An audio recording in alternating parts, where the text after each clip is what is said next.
ప్రభువైన యేసుక్రీస్తు వారి నామములో మీ అందరికీ నా హృదయపూర్వకమైన వందనాలు. ఈ ఆదరణ అనే కార్యక్రమం ప్రతిరోజు ఇదే సమయానికి ఇదే ఛానల్లో ప్రసారం చేయబడుతుంది కనుక ప్రతి ఒక్కరూ దయచేసి మరి ఒకరికొకరు తెలియచేసుకొని ఈ ఛానల్ తప్పనిసరిగా చూడండి. దేవుని దీవెనకరమైన ఈ వాక్యాంశాలు ఆలకించి దైవాశీర్వాదాలు పొందుకోవాల్సిందిగా ప్రేమతో మనం చేస్తున్నాను.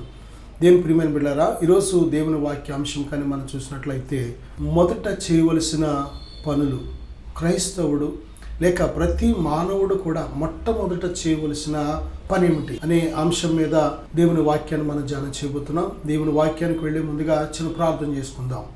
పరిశుద్ధుడా, ఘనమైన తండ్రి, మహోన్నతుడా, ఇదిగో నాయనా, ఈ యొక్క వాక్యాన్ని మీడియా ద్వారా ఎంతమంది ఆలకిస్తున్నారో వారందరినీ ఇప్పుడే మీ స్వాధీనపరచుకోండి ప్రభా. వారిపైకి మీ ఆత్మవర్షం కుమ్మరించండి, మీ స్వాధీనపరచుకోండి. వినే చెవి, గ్రహించే హృదయం దయచేయండి. విన్న వాక్యానికి నాయన లోబడి మీరిచ్చే దైవాశీర్వాదాలు పొందుకొనుటకు సహాయం దయచేయమని యేసుక్రీస్తు వారి నామంలో ప్రార్థిస్తున్నాను తండ్రి, ఆమేన్. దేని బిడ్డలారా, ఈ యొక్క సమయంలో మొదట ప్రతి మానవుడు మొట్టమొదట చేయవలసిన కొన్ని పని ఉంది. ఆ విషయాలు కానీ మనం తెలుసుకున్నట్లయితే మనం చాలా దీవించబడతాం. మనం చేసే ప్రతి పనిలో మొదట ఏది, రెండవది ఏది చేయాలి, మూడవది ఏది చేయాలనేది ఒక ఆర్డర్ ఉంటూ ఉంటుంది. ప్రతి పనికి కూడా ఒక ఆర్డర్ అంటే ఒక క్రమం అనేది ఉంటూ ఉంటుంది. అంకెలలో 1, 2, 3, 4 అనే మొదటి నుంచి ఎలాగైతే వెళుతూ ఉంటుందో అలాగే ప్రతి పనిలో ఒక ఆర్డర్ క్రమం అనేది ఉంటూ ఉంటుంది. దేవుని బిడ్డారా, మరి సృష్టిని జరిగించినప్పుడు కూడా మొట్టమొదట ఆదివారము, మొదటి రోజు. అది ఎందుకు వచ్చింది ఆదివారం అంటే మొదటి రోజు ఆయన చేసిన పనులలో ఒక క్రమం, ఒక ఆర్డర్లో వెళ్ళారు. ఆయన మొదటి రోజు ఏమి చేయాలి అనేది ఆయనకు తెలుసు కాబట్టి రెండో రోజు ఏది చేయాలి ఆయనకి తెలుసు కాబట్టి దేంట్లో రెండో రోజు చేయవలసింది మొదటి రోజు చేయకూడదు, మొదటి రోజు చేయవలసింది రెండో రోజు చేయకూడదు. ఎందుకంటే మొదటిది జరిగిన తర్వాతే రెండోది చేయాలి. అలాగే దేవుడు 6వ దినాన మానవుని చేశాడు. నేల మట్టిని తీసి తన స్వరూపంలో తన పోలికలో దేవుడు నరుని నిర్మించి వారి నాసికారంధ్రములలో జీవవాయువును ఊదాడు. అలాగే 7వ దినాన విశ్రమించాడు అంటే తన పనిని చేయడం మానుకున్నాడు. అంతవరకు ఈ సృష్టిలో ఏమేమి సృష్టించాడో, పుట్టించాడో, జరిగించాడో ఆ పని అంతటిని కూడా ఇక చేయడం మానుకొని చేసిన పనిని కొనసాగించడం ప్రారంభించాడు. దేవుని బిడ్డలారా, దేవుడు చేసే ప్రతి పనిలో ఒక క్రమం అనేది మనం చూస్తున్నాం. మానవులమైన మనము కూడా ఈ క్రమాన్ని మనం నేర్చుకోవాలి. తప్పనిసరిగా మనము ఒక క్రమంలో మన జీవితాన్ని ఎప్పుడైతే నడిపించుకుంటూ ఉంటామో తప్పనిసరిగా దీవించబడతాం, ఆశీర్వదించబడతాం. అన్ని పనులు కూడా క్షేమకరంగా మరి దేని బిడ్డలారా అన్ని విషయాల్లో విజయవంతంగా జరుగుతూ ఉంటాయి. కాబట్టి మొట్టమొదటిగా మనం చేయవలసిన కొన్ని పనులు కానీ మనం చూసినట్లయితే మత్తయి సువార్త 8వ అధ్యాయం 21 వచనం నుంచి ఒకసారి మనం చూసినట్లయితే మొదట నన్ను వెంబడించు అనే మాటను మనం చూస్తున్నాం. దేని బిడ్డారా, ఆయనను వెంబడించడం అనేది చాలా చాలా ప్రాముఖ్యమైంది. ఒక శిష్యుడు వచ్చి ప్రభు దగ్గర అంటాడు కదా, ప్రభువా, నా తండ్రి చనిపోయాడు, నేను వెళ్ళి పాతి పెట్టుకుని మరలా వచ్చాడుకు నాకు సెలవేమని అడిగినప్పుడు ప్రభు అన్న మాట ఏంటంటే, మృతులు తమ మృతులను పాతి పెట్టుకొననేమో మొదట వచ్చి నీవు నన్ను వెంబడించు అనే మాట మనం చూస్తున్నాం. ప్రభుని వెంబడించడం అనేది ఎంత విలువైనది, ఎంత ప్రాముఖ్యమైనది అంటే ఈ లోక సంబంధమైన కార్యక్రమాలన్నిటికంటే ప్రాముఖ్యమైనది అనే విషయాన్ని మనం గ్రహించాలి. చాలాసార్లు ప్రభుని వెంబడించినప్పుడు దేని బిడ్డలారా మన విశ్వాసం పరీక్షించబడుతున్నప్పుడు దేని బిడ్డలారా ఇటువంటి పరీక్షలు అయ్యో చాలా దగ్గర వారే ఈ సమయంలో నేను వెళ్ళాలి, దేవుని కంటే ఎక్కువ ముందు నా వారిని ఈ కార్యక్రమం జరిగించాలనే మొదటి ప్రాధాన్యత వారికి ఇస్తూ ఉంటాం. చాలామంది ఎక్కువగా సేవకులైన వారు దేవుని సేవలో ఉన్న వారికి కూడా ఎదురవుతున్న ఈ పరిస్థితి. అంతేకాదు విశ్వాసులైన వారికి కూడా అటు దేవునితో గడపాలా లేక ఈ లోక సంబంధమైన ఈ కార్యక్రమాన్ని కొనసాగించాలా, అలాగే దేవుని చిత్తం చేయాలా లేక మనుషుల యొక్క ఇష్టం చేయాలా అనేది ఇది ఒక పోరాటం. ఈ రెండింటి మధ్య మానవ హృదయం మరి శోధించబడుతున్నప్పుడు ఏది చేయాలి, ఎటు వెళ్ళాలి అంటున్నప్పుడు ఈ రోజున చాలామంది అల్ప విశ్వాసాన్ని బట్టి దేవుని మీద సరైన ప్రేమ లేక, సరైన సమర్పణ లేక మొదట లోక సంబంధమైన కార్యక్రమాలనే చూస్తూ ఉంటారు, తర్వాత దేవునికి స్థానం ఇస్తూ ఉంటారు. దానివల్లనే చాలా నష్టము, దానివల్ల విశ్వాసం దెబ్బతినడం, దానివల్ల భక్తి దెబ్బతినడం, దానివల్ల ఆత్మీయ జీవితంలో ఎదగకపోవడం, అనేక విషయాల్లో వారు చాలా బలహీనంగా ఉండడం అనేది మనం చూడగలం. కానీ మొదట చేయవలసింది ఏంటంటే ఆయనను వెంబడించాలి. రెండవదిగా మనం చూస్తే మత్తయి సువార్త 6వ అధ్యాయం 32వ వచనం కానీ మనం చూస్తే మత్తయి సువార్త 6వ అధ్యాయం 33వ వచనం, మత్తయి సువార్త 6వ అధ్యాయం 33వ వచనంలో మొదట ఆయన రాజ్యమును నీతిని మొదట వెదకుడి, అప్పుడు అవన్నీ మీకు అనుగ్రహించబడును. దేని బిడ్డారా, మానవుడు వెతకవలసిన వాటిలో చాలాసార్లు దేని బిడ్డారా మానవుడు ప్రేమించేది కానీ, వెతికేది కానీ, అడిగేది కానీ వీటన్నిటిలో కూడా దేని బిడ్డారా మొదట అడగవలసింది మొదట అడగకుండా రెండవ దాన్ని మొదటి స్థానంలో పెట్టడం, లేక మూడో విషయాన్ని మొదటి స్థానంలో పెట్టడం, ఈ మొదట చేయవలసిన పని రెండో స్థానంలోనూ మూడో స్థానంలో పెట్టడం వల్లే మానవుని యొక్క జీవితంలో సమస్యలు, విశ్వాసంలో సమస్యలు, భక్తిలో బలహీనత, అన్నిటిలో కూడా బలహీనం అవడానికి కారణం ఏంటంటే, ఆత్మీయ జీవితంలో వర్ధలు లేకపోవడానికి కూడా కారణం ఏంటంటే మొదట చేయవలసింది రెండో మూడో స్థానాల్లో పెట్టి చేయడం. దేని బిడ్డ రెండో మూడో స్థానాల్లో చేయవలసింది మొదట పెట్టి చేయడం, ఇది చాలా చాలా ప్రాముఖ్యమైన విషయం. దేని బిడ్డరా ప్రభు అంటున్నారు కదా, మొదట చేయవలసింది ఏంటంటే ఆయన రాజ్యాన్ని నీతిని మొదట వెతకాలి. దేని బిడ్డరా ఆయన రాజ్యాన్ని నీతిని మొదట వెతకడం అంటే ఆయన రాజ్యానికి మనం సిద్ధపడడం. బైబిల్ చెప్తుంది, మీరు కొంతసేపు కనబడి అంతలో మాయమైపోవు ఆవిరి వంటి వారు కారా. దేని బిడ్డరా మనము కొంతసేపు కనబడి అంతలో మాయమైపోతాం. నిజమే దేని బిడ్డరా, ముందు ఇల్లు కట్టాలండి, తర్వాత దేవుడి కోసం చూద్దాం. ముందు పెళ్లి చేయాలండి, తర్వాత దేవుడి కోసం చూద్దాం. ముందు ఉద్యోగం రావాలండి, తర్వాత దేవుడి కోసం చూద్దాం. ముందు నేను అనుకున్నది జరగాలండి, తర్వాత దేవుని విషయాలు ఆలోచిద్దాం అనుకొని దేవుని గురించిన, దేవుని రాజ్యాన్ని గురించిన విషయాలు 2, 3, 4 స్థానాల్లో పెడుతూ ఉంటాం. కానీ ప్రభు ఉన్నారంటే మొదట మనం ఆయన రాజ్యాన్ని వెతకాలి. చాలామంది అయితే ఏమి తిందుమా, ఏమి తాగుదుమా, ఏమి ధరించుకుందుమా అని మొదటి స్థానంలో పెడుతూ ఉంటారు. అన్య జనులు వీటన్నిటి విషయమై విచారింతురు, మీరు వారి వలె ఉండకుడి, మీరు అడగక మునిపే మీకు అక్కరగా ఉన్నవేమో మీ పరలోకపు తండ్రికి తెలియను. ఆయన మీరు అడుగు వాటన్నిటికంటే, ఊహించు వాటన్నిటికంటే అత్యధికముగా చేస్తాడని దేవుడు మనకు ఎన్ని వాగ్దానాలు మనకి ఇచ్చారు. దేని ప్రియమైన పిల్లారా, నిజమే యొక్క అడవి గడ్డి పువ్వులను చూడండి, ఆకాశ పక్షులను చూడండి. దేని బిడ్డారా వాటిని దేవుడు ఎంత అద్భుతకరంగా పోషిస్తున్నాడో, అడవి గడ్డి పువ్వులు అయితే ఎంత అందంగా అలంకరించాడో. దేని బిడ్డారా నీకోసం సిలువలో ప్రాణం పెట్టిన దేవుడు, దేని బిడ్డ నీ తల వెంట్రుకలు లెక్కించిన దేవుడు, తన అరచేతుల మీద నేను చెక్కుకున్న దేవుడు నేను పోషించడా, నీకు అక్కరగా ఉన్నవి ఇవ్వడా. దేని బిడ్డారా ఈ లోకంలో ఏ నరుణ్ణైనా నువ్వు అనుమానించవచ్చేమో, ఏ పరిస్థితినైనా అనుమానించవచ్చేమో, కానీ దేవుడు నమ్మదగిన దేవుడు. ఆయన అబద్ధమాడడు, పశ్చాత్తాపడడు. ఆయన నువ్వు అనుమానించవలసిన పని లేదు. అనుమానము కలిగి ఉండకూడదు అన్నాడు దేవుడు. దేవుని విషయాల్లో కానీ, దేవుని వాగ్దాన విషయంలో కానీ, దేని బిడ్డలారా ఆయన మాట ఇచ్చిన ప్రతి మాటలో అసలు అనుమానించవలసిన పని లేదు. ఎందుకంటే ఆయన మాట ఇచ్చిన దేవుడు, ఆ మాటను నమ్మినట్లయితే సొంతం చేసుకుంటున్నాం. అందుకే ప్రార్థనలో మీరు అడుగు వాటిని ఎల్లను పొంది ఉన్నామని నమ్ముడి, అప్పుడు అవన్నీ మీకు అనుగ్రహించబడును. దేని బిడ్డలారా మొదట ఆయన రాజ్యాన్ని నీతిని వెతకడం మానేసి మనము ముందు తిండి కావాలి, బట్ట కావాలి, ఇల్లు కావాలి, లేకపోతే నాకు వస్త్రాలు కావాలని వీటి కోసం ఆలోచిస్తూ ఉంటాం. నీకు ఆహారం కావాలనేది దేవుడికి తెలుసు, నీకు వస్త్రాలు కావాలి దేవునికి తెలుసు. ఇంకా ఇంట్లో తల్లిదండ్రికి తెలియదేమో, భార్యకి ఏం కావాలో బట్టలు భర్తకు తెలియదేమో, భర్తకి ఏం కావాలో భార్యకి తెలియదేమో, లేక బిడ్డలకి ఏం కావాలో తల్లిదండ్రికి తెలియదేమో, వృద్ధాప్యలో తల్లిదండ్రికి ఏం కావాలో బిడ్డలకు తెలియదేమో. కానీ పరలోకపు తండ్రి, నీ సృష్టికర్త అయిన దేవుడు, ఆయనకు సమస్తము తెలుసు. నా సహోదరుడా, సహోదరి, దేవునికి తెలియదు అనుకోవద్దు. అసలు దేవుడు వినడేమో అనుకోవద్దు, దేవుడు గ్రహించడేమో అనుకోవద్దు, దేవుడికి నా అవసరతలు తెలీదా అనుకోవద్దు. దేవునికి సమస్తము తెలుసు. దేవుడు ప్రతీది ఎంతకాలము ఆయన కృప చూపించి నీ పట్ల సమస్తము కూడా దయచేసిన దేవుడు ఎందుకు నేను విడిచిపెడతాడు? దేని బిడ్డారా, మనము దేవుణ్ణి తెలుసుకునేటప్పటికి చాలా సంవత్సరాలు గడిచిపోతుంది. ఎన్నో అనుభవాలు, ఎన్నో మహిమలు చూసి, ఎన్నో అద్భుతాలు చూసిన తర్వాతే మనం దేవుళ్ళో స్థిరపడుతున్నాం. అంటే దేని బిడ్డారా, ఈరోజు మనం ఒక్కసారి లెక్కేసుకుంటే ఈ వాక్యం ఆలకిస్తున్న రోజే దేని బిడ్డారా, ఎంతకాలం కాచి కాపాడిన దేవుడు రేపటి నుంచి నేను విడిచిపెడతాడా? నా సహోదరుడా, సహోదరి, తల్లైనా విడిచినేమో నేను విడువని అని వాగ్దానం చేశాడు దేవుడు. దేని బిడ్డారా, విడువక ఎడబాయక నీ పట్ల కృప చూపిస్తున్నాను అంటున్నాడు దేవుడు.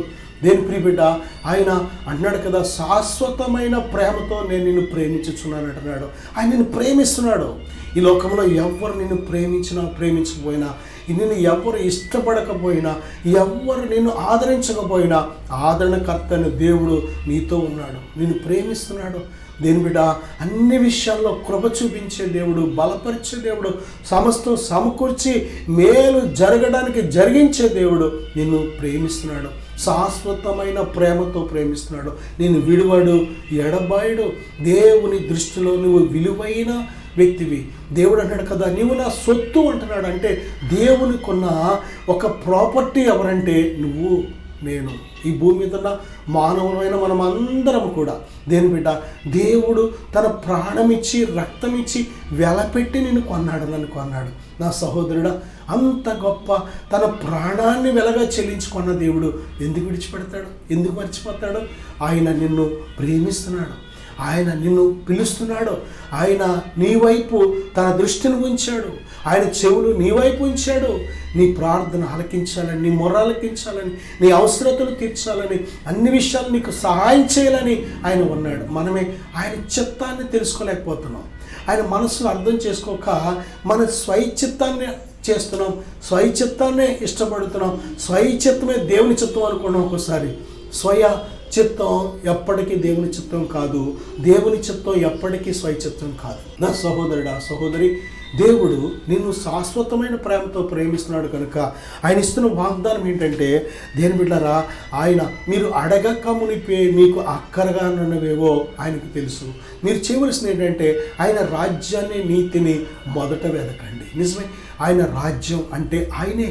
ఆయన ఏ క్షణాన్ని వస్తాడో తెలీదు. ఆయన దేని బిడ్డలారా, ఎక్కడుంటే అక్కడే పరలోక రాజ్యం. పరిశుద్ధాత్మ ఎక్కడుంటే అక్కడ పరలోక రాజ్యం. దేని బిడ్డలారా, బైబిల్ చెప్తుంది, ఆ యొక్క దేవుని రాజ్యం అంటే భోజనం పానం కాదు కానీ నీతి, సమాధానం అని, సంతోషం అని బైబిల్ చెప్తుంది.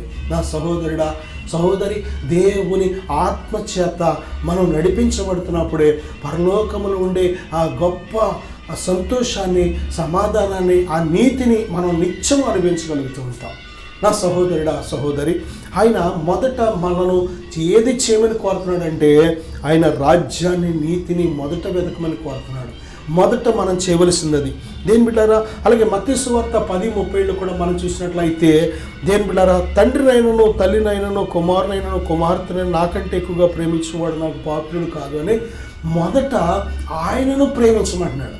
నువ్వు తల్లిని ప్రేమించాలి, తండ్రిని ప్రేమించాలి, రక్త సంబంధిని ప్రేమించాలి, దేని బిడ్డ నీ బిడ్డలను ప్రేమించాలి, భార్యను ప్రేమించాలి, భర్తను ప్రేమించాలి, అందరిని ప్రేమించమన్నాడు. అయితే ప్రభువు కంటే ఎక్కువగా ప్రేమించడం నీకు మంచిది కాదు. దేవుని కంటే ఎక్కువగా నువ్వు ఎప్పుడైతే మనిషిని ప్రేమిస్తావో అక్కడే నీ ఆత్మీయ జీవితానికి నష్టము ప్రారంభమవుతుంది. ఈరోజు మనం చూస్తున్నాం, ఆత్మహత్యలు చేసుకుంటున్న వారందరి వెనకాల ఉన్న కారణం మనుషులను ప్రేమించడం, దేవుని కంటే మనుషులను ఎక్కువగా ప్రేమించడం. దేని బిడ్డ, దేవుని కంటే డబ్బుని ఎక్కువ ప్రేమించడం, దేవుని కంటే సుఖాన్ని ఎక్కువ ప్రేమించడం, దేవుని కంటే మోసాన్ని ఎక్కువ ప్రేమించడం, దేవుని కంటే అబద్ధాన్ని ఎక్కువ ప్రేమించడం, దేవుని కంటే వ్యర్థమైన వాటిని ఎక్కువ ప్రేమించడం, దేవుని కంటే లోకాన్ని ఎక్కువ ప్రేమించడం. అందుకే వారు మోసపోతున్నారు, వారి ప్రాణాలు పోగొట్టుకుంటున్నారు, వారి కుటుంబాలు నష్టపోతున్నారు, వారి ఆరోగ్యాలు సైతం నష్టపోతున్నారు. కారణం ఏంటంటే దేవుని కంటే మనుషులను ఎక్కువ ప్రేమించడం. దేని బిడ్డలారా, దేవుడు అంటున్నాడు, ఆయనకు చెందవలసిన ప్రేమ నీ పూర్ణ హృదయంతో, నీ పూర్ణ ఆత్మతో, నీ పూర్ణ శక్తితో దేవుణ్ణి ప్రేమించాలి. నా సహోదరుడా, ఇది మొదట మనం చేయవలసిన పని. మొదట చేయవలసిన పని ఏంటంటే మత్తయి సువార్త 16:24 ఎవడైనను నన్ను వెంబడింపగోని ఎడల తన్ను తాను ఉపేక్షించుకొని తన సిలువను ఎత్తుకొని నన్ను వెంబడింపవలను. ప్రభుని వెంబడించాలని నువ్వు కోరినట్లయితే దేవుడు ఒక చక్కటి ఎంట్రన్స్కి కావలసిన అర్హత చెప్తున్నారు.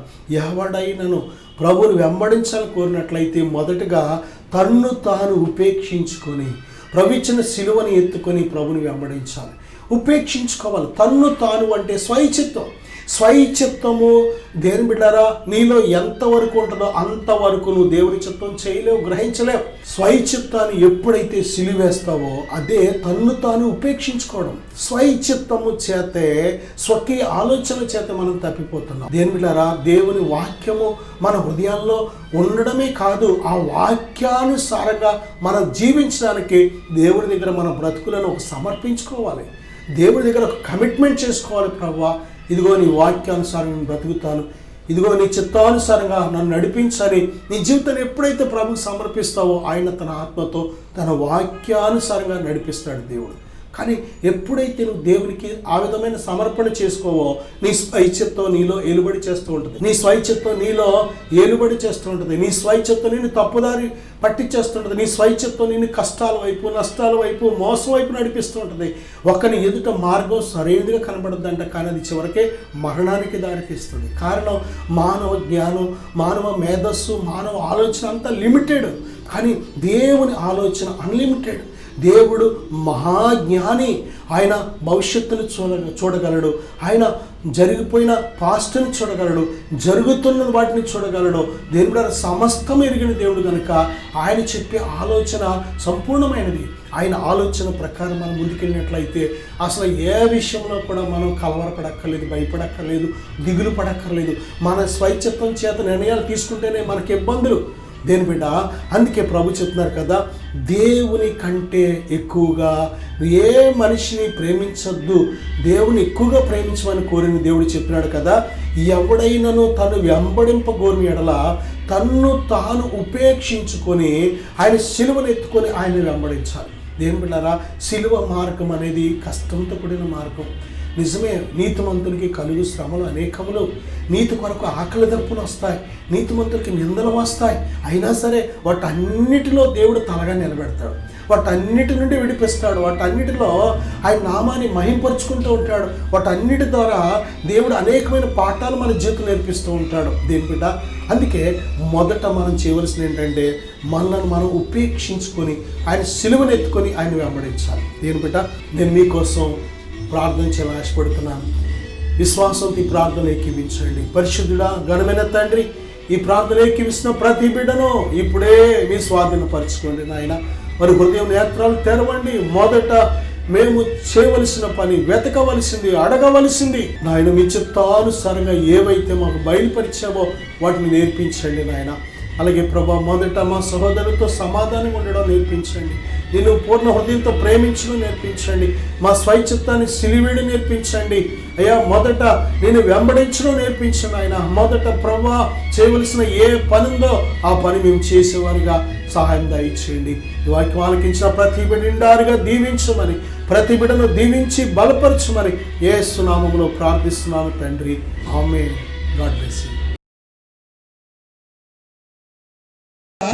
దయచేసి ఇద్దరు ఆడవాళ్ళు ఉండండి, ఇద్దరు మామూలు ఉండండి, కట్టుకునే వాళ్ళు అంతే. Thank you Jesus.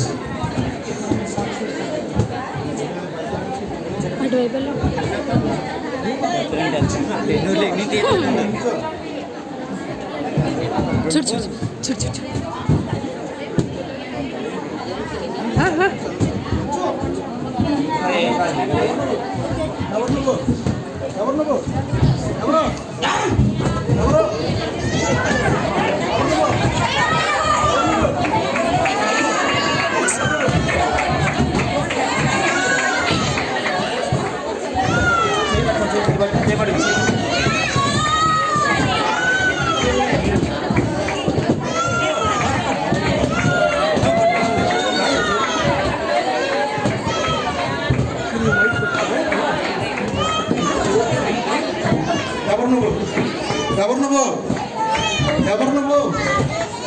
నువ్వు? ఎవరు నువ్వు? ఎక్కడి నుంచి వచ్చావు? ఎవరు నువ్వు?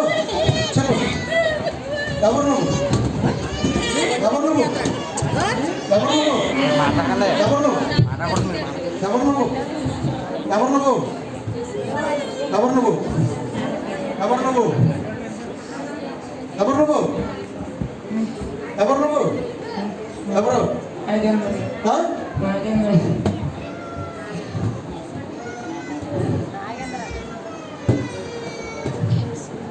నువ్వు నడిపించాడా? ఏముందా ఇంకా నీలో?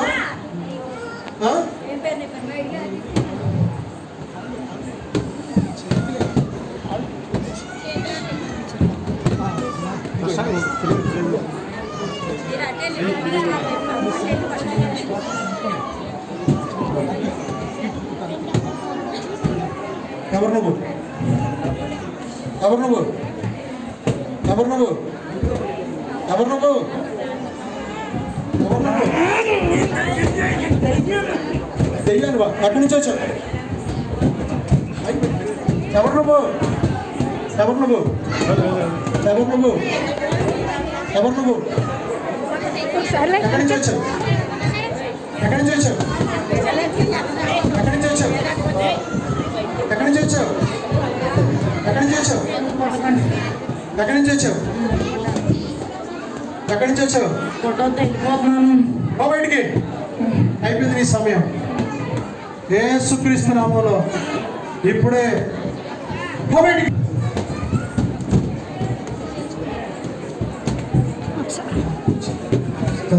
వందనాలు చెప్పేసరికి హల్లెలూయా. ఎన్నో సంవత్సరాల నుంచి త్రాగుడికి భారం చేసేసింది, కుటుంబాన్ని ఏడిపించింది దెయ్యం. ఈరోజు దేవుడు నీకు విడుదల ఇచ్చాడు. Thank you lord. వందనాలు చెప్పేసరికి వందనాలు చెప్పా. హల్లెలూయా హల్లెలూయా.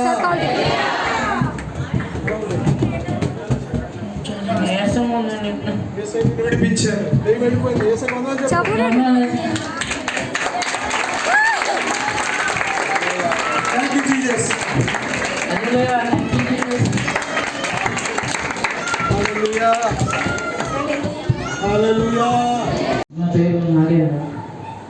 మీరు ఏ ఊరు నుంచి వచ్చారంటే? మీ చర్చికి ఎప్పటి నుంచి వస్తున్నారు? 5 years నుంచి. 5 years నుంచి వస్తున్నారు. ఇప్పుడు మీకున్న సమస్య ఏంటి? ప్రింటింగ్ ఎక్కువ తీసుకున్నాయి. దాని గురించి పాస్పోర్ట్ కనిపిస్తారని చెప్పి వస్తున్నాను. ఏ సమస్య? రావడైన సమస్య. మరి దైవజనుల దగ్గరికి వచ్చినప్పుడు ఈ సమస్యను ప్రార్థిస్తున్నప్పుడు దైవజనులు ఆ సమస్యను విశ్వసించి ప్రార్థించినప్పుడు మీకు ఎలా అనిపించింది? అసలు నేను దగ్గరికి వెళ్ళకపోయాను. కొండని మంటలు వచ్చేసి ఆయన దగ్గరికి వెళ్తుంటే ఆయనకి పారిపోయాను. ఆయన దగ్గరికి కూడా వెళ్ళకపోయాను అసలు. అప్పుడు నేను పక్కన వాళ్ళని పట్టుకుని ఫస్ట్ వాటర్ స్ప్రే చేయగానే ఏమేమి తెలియదు పడిపోయాను. అలా ముద్ద పట్టేసినట్టు అయిపోయి తర్వాత రిలీజ్ అయ్యాను. కింద కూర్చొని ఆ వాటర్ స్ప్రే చేసి తర్వాత మీకు రిలీఫ్ అనిపించింది. ఇప్పుడు మీరు ఇతరులకు ఇచ్చే సాక్ష్యం ఏంటి? దేవుడు నమ్మదగిన దేవుడు, పరిశుద్ధమైన దేవుడు. నేను కూడా నమ్మాను. నాకు కొంచెం బాగుంది.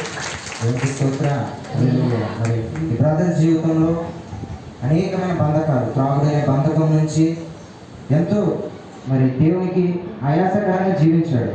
కానీ దేవుని ఎదుకు వచ్చేవారిని ఆయన ఎంత మాత్రమో కూడా ఎక్కివాడు. ఎందుకంటే ఆయన మన కన్న తండ్రి కనుక. మరి దైవజనులకి దగ్గరికి వచ్చి ఆ అభిషేక వాటర్ని సేవ్ చేస్తే నా జీవితం బాగుపడుతుందని వచ్చి దైవజనులతో ప్రార్థన చేస్తున్నప్పుడు మరి ఆ యొక్క దురాత్మ అతని నుంచి వెళ్ళిపోయి ఎంతో నెమ్మది సమాధానంతో ఆ బిడ్డ నింపబడ్డాడు. ఇది కేవలం దేవుని యొక్క మహిమ. మనందరం కూడా ఒకసారి చెప్పకపోతే దేవుడు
ఎవరు? ఎక్కడి నుంచి వచ్చావు?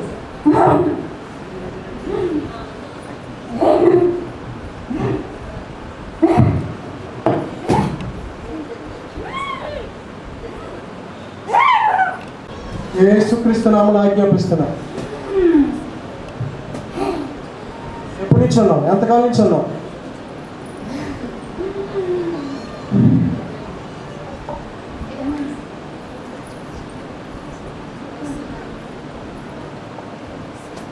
In the name of Jesus Christ.